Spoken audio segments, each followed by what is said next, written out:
Hello and welcome to the knowledge source. तो आज के सेशन में हम डिस्कस करेंगे रिसेंट अभी जो पुडुचेरी में फिर से एक जो ओल्ड वुंड था वो फिर से ब्लीडिंग करना स्टार्ट हो गया है। तो इसका मीनिंग ये मैं भी समझाने की कोशिश कर रहा हूँ कि किरण बेदी और एलजी जो दोनों के बीच में जो एक पावर की टसल थी वो फिर से अभी सरफेस हो गई है। और इस सेशन में हम डिस्कस करेंगे कि क्या अभी सिचुएशन है और कौन से ऐसे सिनारियोज हैं जिस पे कि क्या स्टैंड है एलजी का यानी किरण बेदी जी का, और वहाँ के जो सीएम है उनका क्या स्टैंड है। सो इस सेशन में हम डिस्कस करेंगे। और फिर एक 2019 में मद्रास हाई कोर्ट की एक सेशन ने जो अभी tussle of power between CM and LG के बीच में एक गाइडलाइन दी थी, और जिसमें एक कैटेगराइज तरीके से बताया था कि क्या एलजी के स्टैंड होनी चाहिए और क्या सीएम के स्टैंड होने चाहिए। तो उसके थ्रू हम ये समझने की पूरी कॉन्टेक्स्ट ये समझने की कोशिश करेंगे। तो चलिए स्टार्ट करते हैं। स्टार्ट करने से पहले मैं आपको बता दूं, आप हमारे टेलीग्राम knowledge@source पे जाकर जुड़ सकते हैं। आप हमें फेसबुक पे भी फॉलो कर सकते हैं www.facebook.com/knowledge@source। तो देखिए अभी न्यूज में इसलिए क्योंकि चीफ मिनिस्टर जो पुडुचेरी के हैं मिस्टर एन नारायण स्वामी वो 8 नवंबर को एलजी जो है वहाँ की किरण बेदी उनको एलिस्ट किया था कि जो किरण बेदी हैं एलजी वहाँ की वो ब्लॉक कर रही हैं 10% जो हॉरिजेंटल रिजर्वेशन प्रोवाइड करने की बात वहाँ के सीएम ने किया था for schools students in medical courses. तो मेडिकल कोर्सेज वहाँ पे जो थी वहाँ पे हॉरिजेंटल जो रिजर्वेशन था उसमें वहाँ पे रिजर्वेशन प्रोवाइड करने की बात की गई थी, तो उसको ये ब्लॉक कर रही हैं। तो इसके बाद फिर एलजी वहाँ के चीफ मिनिस्टर जो हैं तो एलजी को उन्हें अलेज्ड किया और इसके खिलाफ शिकायत भी करने वाले हैं प्राइम मिनिस्टर ऑफ इंडिया से। तो अभी देखिए सिचुएशन ये है कि दोनों के बीच में अभी ये जो बार बार ये टसल आ रहा है। देखिए आप एलजी और वहाँ के जो यूनियन टेरिटोरी के जो सीएम हैं, आपको आप पिछले अगर लास्ट 5 इयर्स में आपने देखा होगा कि दिल्ली में भी वही सिचुएशन था जहाँ पे मिस्टर नजीब जंग जो पहले के लेफ्टिनेंट गवर्नर थे इसके उनसे और अरविंद केजरीवाल जो सीएम है दिल्ली से उनके बीच में टसल्स थी, अपने अपनी स्टैंड्स थी।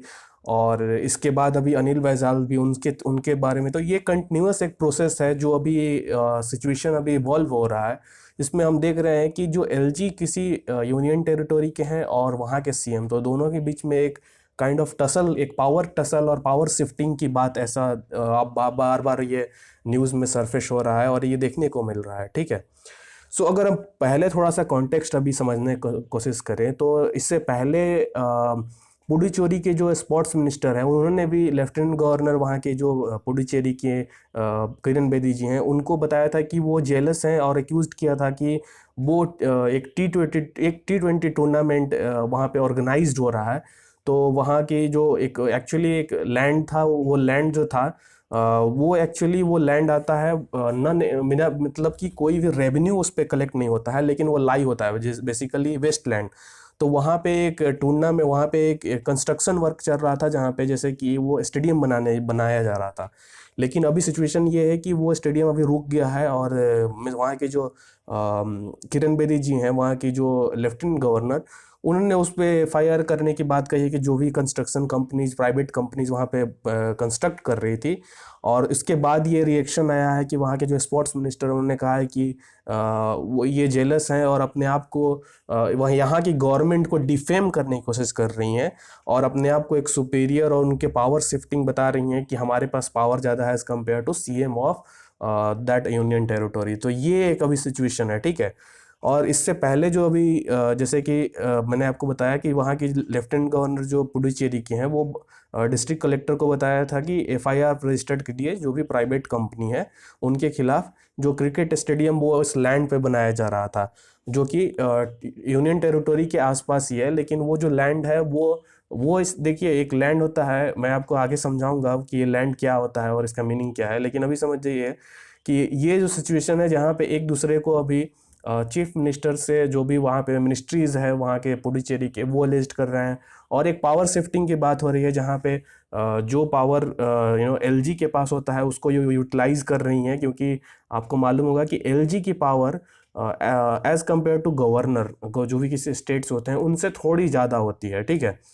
तो अभी की सिचुएशन ये है कि जो एलजी है पौडीचेरी की उन्होंने कहा कि भाई आप एक जो भी वहाँ के CHM technology private limited company थी जो वहाँ पे क्रिकेट स्टेडियम बना रही थी, उनके खिलाफ एक एफआईआर रजिस्टर्ड करिए कि अनऑथोराइज्ड ऑक्यूपेशन ऑफ गवर्नमेंट पोरम्बो के लैंड जो होता है, पोरम्बो के लैंड जनरली होता है वो लैंड जो कि रेवेन्यू के क्राइटेरिया में फॉलो नहीं करता है, जो बेसिकली आप समझिए कि वो वेस्ट लैंड होता है। लेकिन वो जो वेस्ट लैंड होता है उसको कोई भी पब्लिक उस स्टेट की या ये उस यूनियन टेरिटोरी को उसको यूटिलाइज कर सकती है फॉर फॉर लाइक ग्रेजिंग और वहाँ पे, या फिर उसको वाटर स्टोरेज के लिए।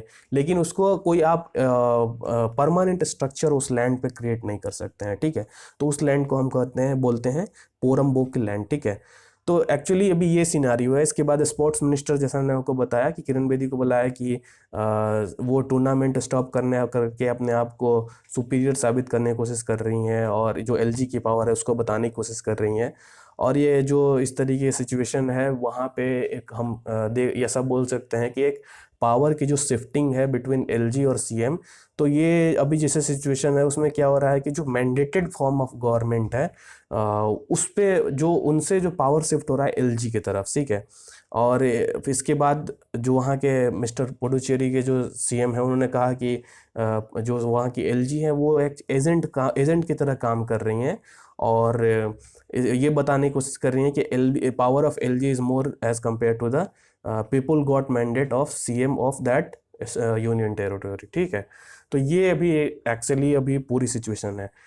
तो अभी देखिए कि लीगल और कॉन्स्टिट्यूशनल प्रोविजंस जो है रिगार्डिंग लेफ्टिनेंट गवर्नर की वो क्या कहती हैं। तो अभी देखिए, अभी जो ये एलजी की जो पावर है और एलजी की जो क्या पावर्स है वो कहाँ मेंशन किया है ये देखते हैं। देखिए एलजी जो होते हैं लेफ्टिनेंट गवर्नर, वो सिमिलर पावर रहता है as compare to the president but limited to the union territory. जो पावर प्रेसिडेंट की होती है वही पावर एलजी की होती है, लेकिन उनकी जो पावर होती है वो यूनियन टेरिटोरी तक ही सीमित रहती है। और जो लेफ्टिनेंट गवर्नर की जो पावर अपॉइंट किया जाता है वो 5 साल के लिए किया जाता है।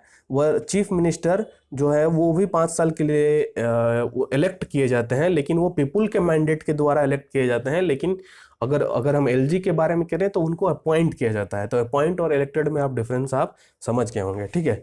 तो ये जो लेफ्टिनेंट गवर्नर के बारे में बात की गई है वो article 239 of constitution of India इसमें मेंशन्ड है, जहाँ पे ये बात किया गया है कि every union territory shall have administrated by the president. तो जो भी हर यूनियन टेरिटोरी जो है वो एडमिनिस्ट्रेटेड किसके द्वारा होगा, प्रेसिडेंट के द्वारा। लेकिन though the administration appointed by him such administration is known as lieutenant governor. तो ये जो एडमिनिस्ट्रेशन होगा वो डायरेक्टली एक्चुअली प्रेसिडेंट के अंडर ही आएगा, लेकिन हम इसको इनडायरेक्टली अगर बोलेंगे कौन इसको रूल करेगा, लेफ्टिनेंट गवर्नर, जो कि मेंशन किया गया है आर्टिकल 239 टू आर्टिकल 241, जो कि वहाँ पे मेंशन है administration of union territories of India. तो ये एक्चुअली यहाँ पे प्रोविजन है लेफ्टिनेंट गवर्नर का।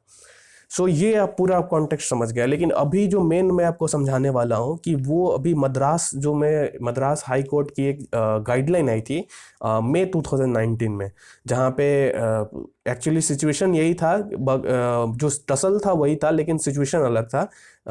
उस समय भी लेफ्टिनेंट गवर्नर मिसेस बेदी ही थी और चीफ मिनिस्टर जो थे वो भी सेम ही थे। वो 2019 में ये जजमेंट आया था। तो देखिए उसमें बोला गया था कि मद्रास हाई कोर्ट ने बोला लास्ट ईयर कि lieutenant governor of Puducherry should not interfere in day to day administration of the union territory. तो पहला एक ये बोला था वहाँ के मद्रास हाई कोर्ट ने कि जो डे टू डे एक्टिविटीज या फिर जो भी council of ministers headed by the chief minister of that state, जो भी वहाँ के डिसीजंस लिए जाते हैं उसमें यूनियन टेरिटोरी की जो एलजी हैं उनको डे टू डे एक्टिविटीज़ में उसमें इंटरफेयर करने की ज़रूरत नहीं है। तो एक स्पेसिफिक गाइडलाइन यहाँ पे मद्रास हाई कोर्ट ने बोला था। मद्रास हाई कोर्ट ने फिर ये बोला कि decision taken by the council of minister, जो भी डिसीजन लिए जाते हैं काउंसिल ऑफ मिनिस्टर और chief minister, is binding on the secretariat and other officials. तो जो भी डिसीजंस लिए जाते हैं council of minister headed by the CM, वो बाइंडिंग होंगे सेक्रेटरीट और जो भी वहाँ के ऑफिशियल्स हैं, ठीक है। इसके बाद फिर हाई कोर्ट ने ये बोला वहाँ के जो एलजी है उसको उनको रिमाइंड किया और सेंटर को भी कि सेंटर एंड द एडमिनिस्ट्रेशन, यहाँ पे रिमाइंड किया कि centre and the administration they should be true to the concept of democratic principles. तो यहाँ पे ये बताया कि जो भी डेमोक्रेटिक प्रिंसिपल्स हैं, जो भी इथोस हैं डेमोक्रेसी की, उसको मेंटेन और इंटैक्ट करने की जरूरत है। और list the constitutional schemes based on the democracy and republicanism be defeated. तो ऐसा कोई भी स्टेप्स ना लिया जाए जहाँ पे एक मेजोरिटी पावर है या पावर जो सेंट्रल गवर्नमेंट में है, उनकी जो ओवरऑलिंग कॉन्सेप्ट किसी एलजी के द्वारा वहाँ पे रूल करने की या फिर डिसीजंस में इंटरफेयर करने की, ये कॉन्सेप्ट नहीं होनी चाहिए।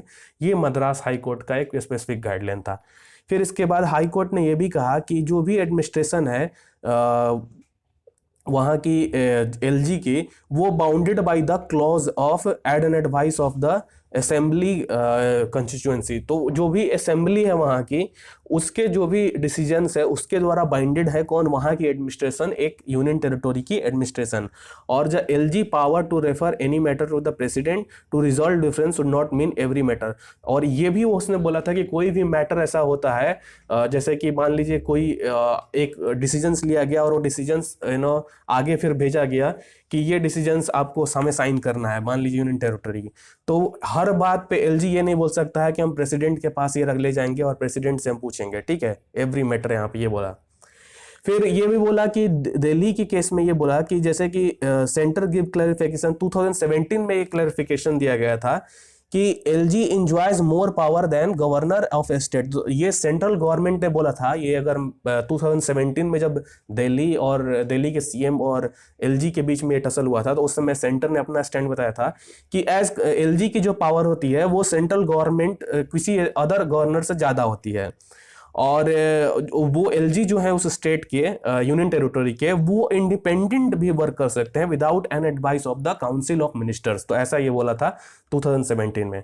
तो अगर हम 2018 में फिर next year Madras high court ने कहा कि LG's power to act irrespective of cabinet advice is upheld. तो मतलब कि कभी देखिए एक ओपन एंडेड सिचुएशन हो गया था जब ये 2017 में सेंट्रल गवर्नमेंट ने बोला कि एलजी की पावर होती है किसी गवर्नर से ज्यादा और उसमें कभी एड एंड एडवाइस के भी वो वर्क कर सकते हैं। और फिर 2018 में ये बोला गया, उसी डिसीजन को मद्रास हाई कोर्ट ने अपहेल्ड किया कि ठीक है हम इसको मानते हैं, ठीक है।